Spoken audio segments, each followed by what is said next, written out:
இந்த கணக்கில் பாருங்கள், ஏ மற்றும் பி என்னும் இரு எண்கள் வந்து m/n என்னும் விகிதத்தில் அமைந்துள்ளது. அப்படின்னா ஏ மற்றும் பியினுடைய மீப்பெரு பொது மடங்கு என்ன அப்படின்னு கேட்டிருக்காங்க. 2024 கேட்ட கொஷனுங்க.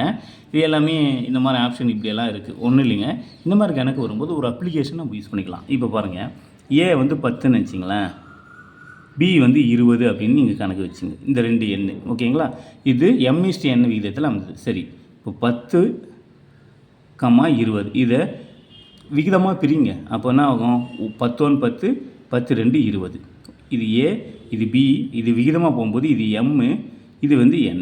ஓகேவா? சரி, இப்போ என்ன கேட்குறாங்க? இதனுடைய மீப்பெரு பொது மடங்குன்னு கேட்குறாங்க. சரி, இப்போது 10, 20னுடைய மீசிமாக கண்டுபிடிங்க.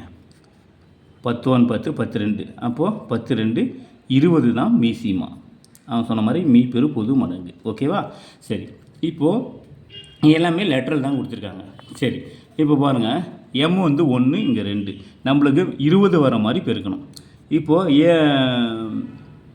1 எம்மு இன்ட்டு 20, அதாவது எம் வந்து 1 உங்களுக்கே தெரியும், இன்ட்டு பி வந்து 20. அப்போது எம்பி ஆப்ஷன் வந்து எம்பியாக இருக்கலாம். இல்லைன்னா ஏ வந்து 10, ஏ வந்து 10, என் வந்து 20, சரி என் வந்து 2, அப்போ ஏ இன்ட்டு என்னாக இருக்கலாம். 20 வந்தா ஏஎன். மொத்தம் நம்மளுக்கு 20 வரணும். இங்கேயும் 1 இன்ட்டு 20 போட்டால் 20 வரும். அப்போ ஆப்ஷன் வந்து 1 எம்பியாக இருக்கலாம், இல்லை என்ஏ இல்லை ஏஎன்னாக இருக்கலாம். எது பாருங்கள்? எம்பி தான் நம்மளுக்கு இருக்குது, என்ஏலாம் எதுவும் இல்லை. ஓகேங்களா? அப்போ ஆப்ஷன் எம்பி சி தான் சரியான ஆன்சர். ஓகேங்களா? பிடிச்சிருந்த ஒரு லைக்கு, ஒரு ஷேரு, ஒரு சப்ஸ்கிரைப். தேங்க்யூ ஃப்ரெண்ட்ஸ், பாய்.